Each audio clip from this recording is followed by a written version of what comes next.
Good morning students. आज हम chapter 2 start करेंगे बहुपद। और बहुपद पढ़ने से पहले हम इस पर चर्चा कर लेंगे कि बहुपद है क्या। तो आइए चर्चा कर लेते हैं। बहुपद, अगर सरल लफ्ज़ों में हम इसकी डेफिनेशन बोलें तो इसकी ये होगी, एक विशेष प्रकार का बीजी बहुपद क्या होता है? बहुपद एक विशेष प्रकार का बीजी व्यंजक होता है। बहुपद एक विशेष प्रकार का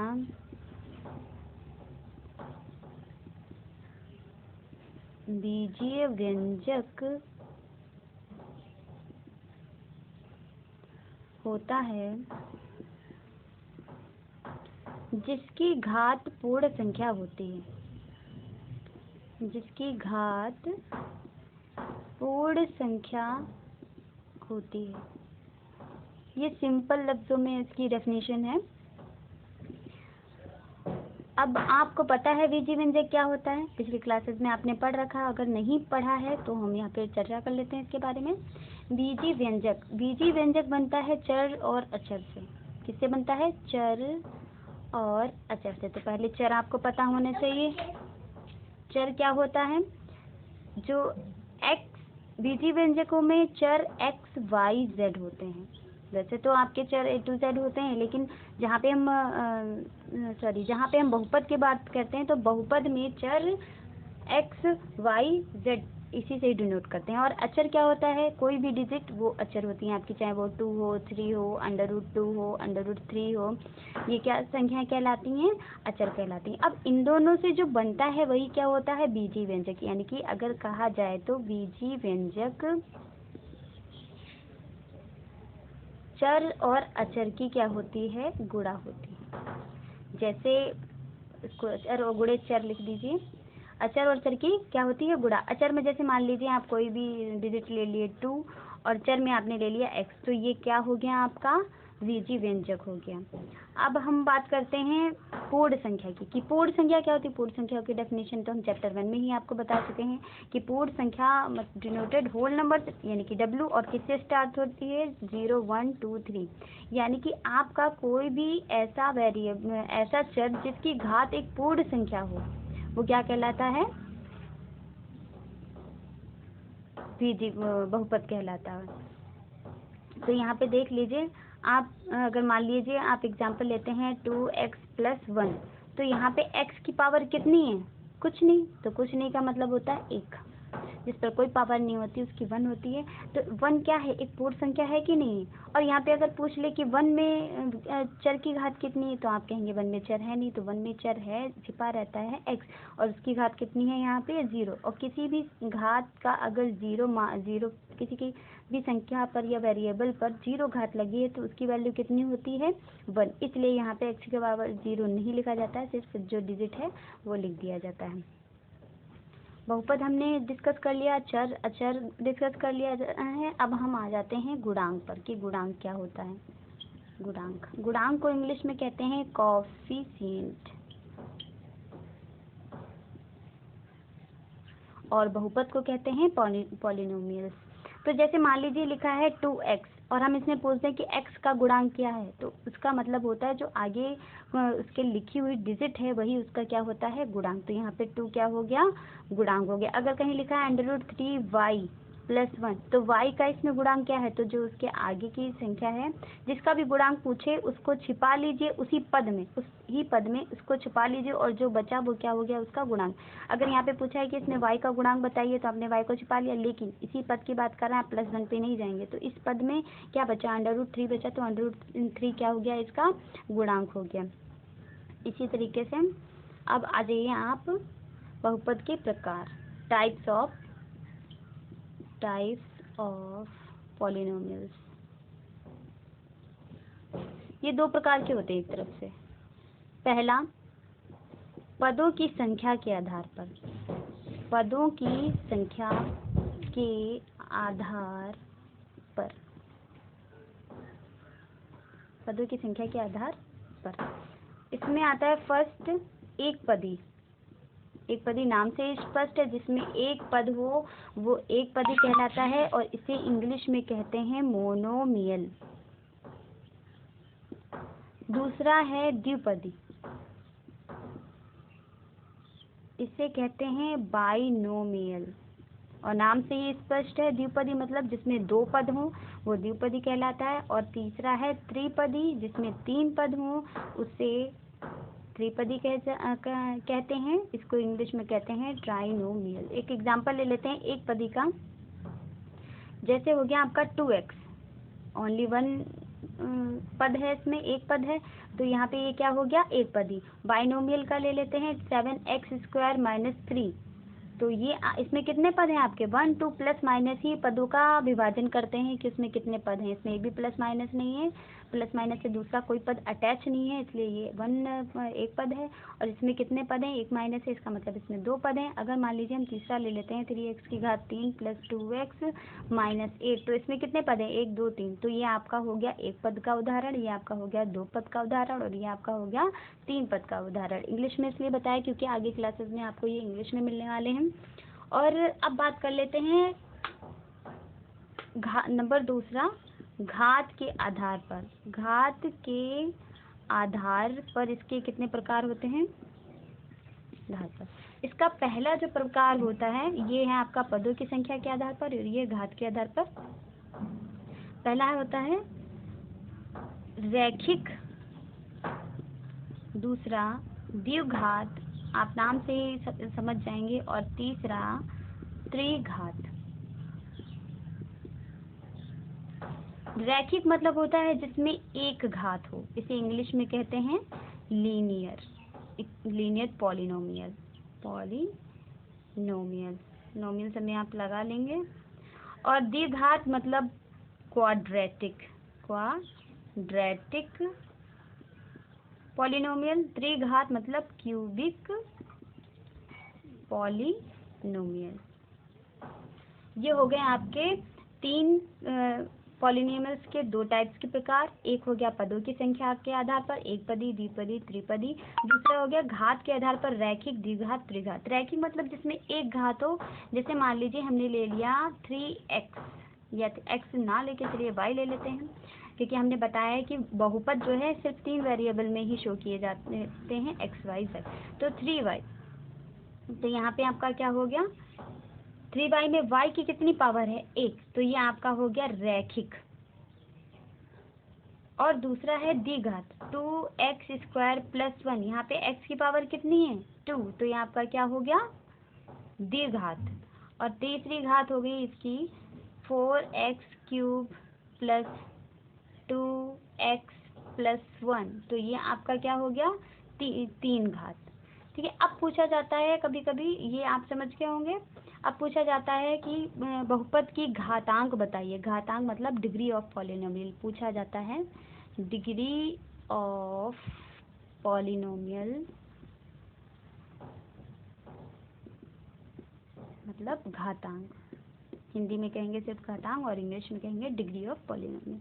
तो अगर कहीं लिखा है y की पावर 10 + y की power 2 + 1, then what is degree of polynomial, तो इसमें डिग्री है जो सबसे बड़ी घात होती है वही उसकी क्या होती है, डिग्री ऑफ पॉलिनोमियल या घातांक। तो इसमें घातांक कितना हो गया, 10। घातांक कितना हो गया इसमें, 10। अब अगर कह दे √2x² + y + 1, इसमें घातांक कितना है,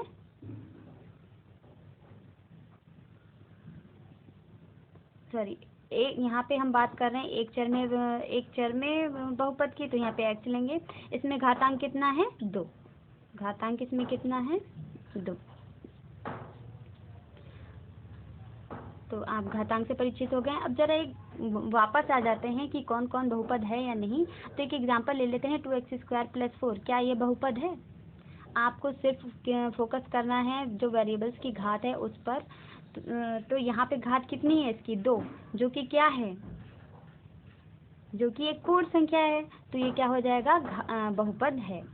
और एक अगर एग्जाम्पल हम ले लें 3√x + 10 और पूछ दें क्या यह बहुपद है, तो आप क्या कहेंगे?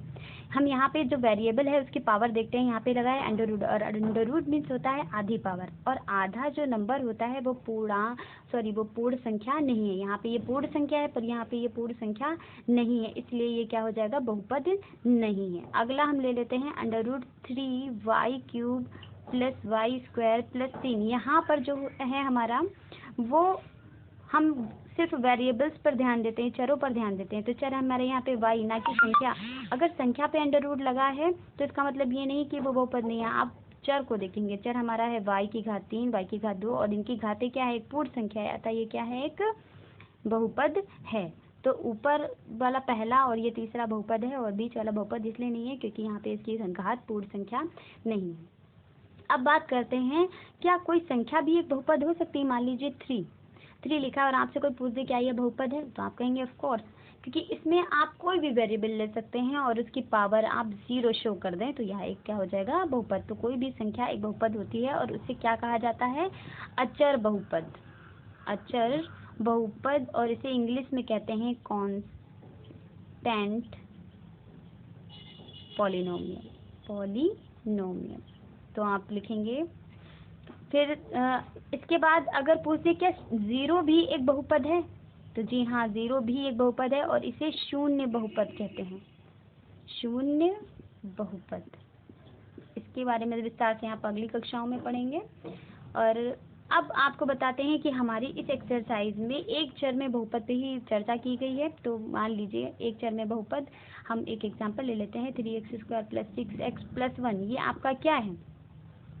यहाँ पे एक ही चर यूज हो रहा है, एक ही चर मतलब एक ही वेरिएबल यूज हो रहा है। यहाँ पे भी x की पावर है, यहाँ पे भी x की पावर है, तो यहाँ ये आपका क्या है? एक चर में वेरिएबल है। और अगर हम इसको चाहें तो इसको px से डिनोट कर सकते हैं। x से ही क्यों? क्योंकि ये x की वेरिएबल x में ही चल रहा है। अब मान लीजिए हम कोई दूसरा ले लेते हैं qy, और ये अब आपकी इक्वेशन किस में चलनी चाहिए? y में, तो y² + 1। ये भी y की पावर 4 + y की पावर 3 + 2y + 5। ये आपका कितने चर में है? ये भी आपका एक ही चर में इक्वेशन है, y। ठीक है, तो आपके इस चैप्टर में एक ही चर पर पॉलिनोमियल्स हैं। अब आ जाते हैं एक्सरसाइज 2.1 पर। पहला क्वेश्चन है कि निम्नलिखित में एक चर में बहुपद है। कौन कौन एक चर में पूछा है? एक चर में पूछा है, एक चर में बहुपद है और कौन नहीं, कारण सही बताइए। तो पहला है 4x²। एक कौन लिख दे रहे हैं हम, कौन एक चर में बहुपद है। तो पहला 4x² - 3x + 7। ये क्या है आपका? एक ही, यहाँ भी x है, यहाँ भी x है, और यहाँ पे x नहीं है तो x की पावर 0 होगी। तो ये आपका एक चर में चल रहा है बहुपद। अब देखते हैं इन वेरिएबल्स पे पूर्ण संख्या है या नहीं। ये भी 2, ये 1, ये पूर्ण संख्या है, तो ये आपका क्या हो गया? बहुपद है। दूसरा y² + √2। तो ये भी आपका क्या है? पूर्ण संख्या है, तो ये भी क्या हो जाएगा? आपका बहुपद है और चर एक ही है। तीसरा 3√t + t√2। हमने कहा था वेरिएबल्स पे फोकस करते हैं, तो यहाँ पे t और t पर अंडर रूट मीन्स आधी घात, जो कि क्या हो गया? बहुपद नहीं। तो यहाँ पे लिखेंगे बहुपद नहीं है। अरे इन्होंने कहा है कि कारण भी दीजिए, तो यहाँ पे कारण हो जाएगा क्योंकि घात पूर्ण संख्या है, क्योंकि घात पूर्ण संख्या है। इसमें लिखेंगे क्योंकि घात पूर्ण संख्या है। इसमें लिखेंगे बहुपद नहीं है क्योंकि घात पूर्ण संख्या नहीं है। ठीक है, आप यहाँ अपने आप लिख लेंगे घात पूर्ण संख्या नहीं है। फोर्थ देखिए y + 2/y। तो हम ये जो बट्टे वाला y है, इसको अगर हम अंश में ले गए तो इसकी पावर क्या हो जाएगी? -1। पिछले एक्सरसाइज में हमने पढ़ाया था हमको। तो ये क्या हो जाएगा? जो कि एक बहुपद पूर्ण संख्या नहीं है, क्योंकि पूर्ण संख्या तो 0 से स्टार्ट होती है। तो ये क्या हो जाएगा? बहुपद नहीं है क्योंकि घात पूर्ण संख्या नहीं है। इसका भी वही आंसर हो जाएगा। अब अगला देख लीजिए 5th x की पावर 10 + y की पावर 3 + t की पावर 50। ये आपका सब में पूर्ण घात तो है, लेकिन वेरिएबल आपका एक ना यूज़ करके 3 यूज़ किया है। यहाँ पे x यूज़ किया है, यहाँ पे y यूज़ किया है, यहाँ पे t यूज़ किया है। तो ये आपका क्या हो जाएगा, बहुपद नहीं है, पर इसका कारण बदल जाएगा क्योंकि चर नहीं है, क्योंकि चर एक चर नहीं है, क्योंकि एक चर नहीं है। अगला क्वेश्चन देख लीजिए, दूसरा। हम गुणांक के बारे में पहले भी पढ़ा चुके हैं और दूसरा क्वेश्चन आपका गुणांक से रिलेटेड ही है। लिखा है निम्नलिखित में एक्स स्क्वायर का गुणांक बताइए। गुणांक बताइए, दूसरा क्वेश्चन। इसका पहला है 2 plus x square plus x, second 2 minus x square plus x की power 3, third pi by 2 x square plus x, and fourth √2x minus 1। तो देखिए इसमें एक्स स्क्वायर का गुणांक तो हमने बताया था, जिसका गुणांक पूछे उसी पद में, मतलब हमें आप इधर पर, इसमें 3 पद हैं, 3 पद में बीच वाले में एक्स स्क्वायर है, तो हम इसी पहले पद में देखेंगे कि इसका गुणांक क्या है। तो इसके आगे तो कोई संख्या नहीं है, और जिसमें कोई संख्या नहीं होती है उसका गुणांक क्या होता है, 1 होता है। तो यहाँ पे एक्स स्क्वायर का गुणांक क्या है, 1। तो लिखेंगे एक्स स्क्वायर का गुणांक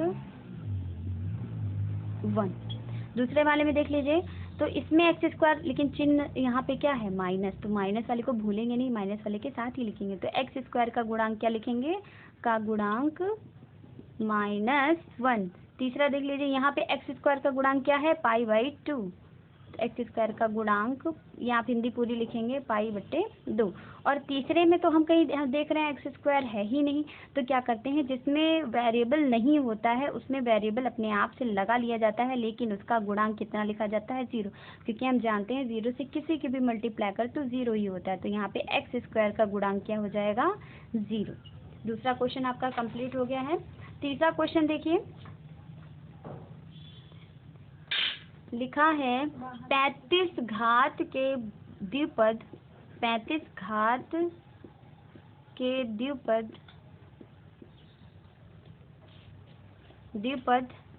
और 100 घात के एक पद का एक एक उदाहरण दीजिए। घात कितनी बताई है, 35। तो हम क्या करेंगे, और हमें पता है कि एक जो बहुपद होता है वो चर गुणे अचर होता है, तो हम कोई भी चर पहले घात 35 लगा लेते हैं किसी वेरिएबल पे। तो हमने x की घात 35 लगा ली, और यहाँ पे हम एक वेरिएबल यहाँ पे एक हम अचर ले रहे हैं 2, प्लस, क्योंकि द्विपद का है ना तो 2 पद होना जरूरी है, प्लस क्या हो जाएगा 1। ये आपका पहला एग्जाम्पल, ठीक है। और दूसरा क्या हो जाएगा, 100 घात का एक पद, सिर्फ एक पद का है, तो √3 हमने कोई संख्या ले ली और z की पावर कितना लगा दिया, 100। ये आपका कोई एग्जाम्पल। आप इसके जगह पर, इसकी जगह पे कोई और संख्या लिख सकते हैं, इसकी जगह पे फिर कोई और संख्या लिख सकते हैं, पर ध्यान दीजिएगा यहाँ पे आप दूसरा वेरिएबल y नहीं लिख सकते, ठीक है। यहाँ पे दूसरा वेरिएबल y z नहीं लिख सकते, क्योंकि उन्होंने क्या कहा है, अगर y लिखेंगे तो वो 2 पद में हो जाएगा, ठीक है। तो अगला क्वेश्चन देखिए, लिखा है बहुपद की घात बताइए। चौथा क्वेश्चन, बहुपद की घात मतलब घातांक। तो आपको हमने बताया था जो सबसे बड़ी घात होती है बहुपद में हम वो लिखते हैं, वही उसकी क्या होती है, घात होती है। तो 4x स्क्वायर प्लस 7x, इसमें x की सबसे बड़ी पावर कितनी है, 3, तो लिखेंगे घात बराबर 3। दूसरा इसी तरीके से कर लेंगे, 4 माइनस वाई स्क्वायर में घात अपने आप बता देंगे 2, लिखेंगे घात बराबर 2, इस तरीके से लिखेंगे क्वेश्चन।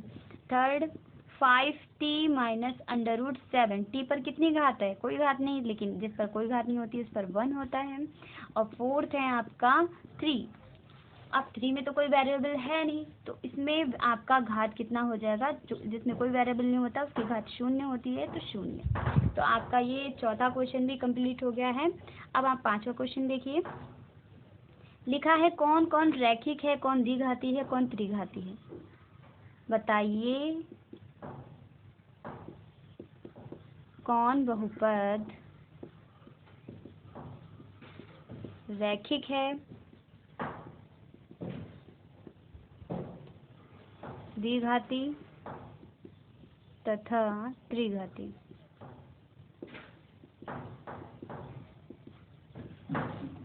तो पहला है x² प्लस x, हमें सिर्फ घात पर ध्यान देना है, ठीक है। तो इस पे सबसे बड़ी घात कितनी है? 2, तो ये आपका क्या हो जाएगा? द्विघाती। दूसरा कह रखा है x माइनस x³, इस पे घात सबसे बड़ी कितनी है? 3, तो ये आपका क्या हो जाएगा? त्रिघाती। थर्ड है y प्लस y² प्लस 4, इस पे सबसे बड़ी घात कितनी है? 2, तो ये आपका हो जाएगा द्विघाती।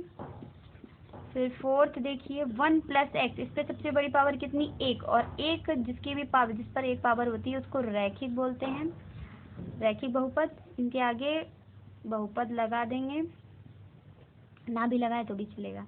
फिफ्थ देख लीजिए 3t, कितनी t पर घात है? 1, तो ये क्या हो जाएगा? रैखिक। और 6 देखिए r², कितनी घात है? 2, तो द्विघाती।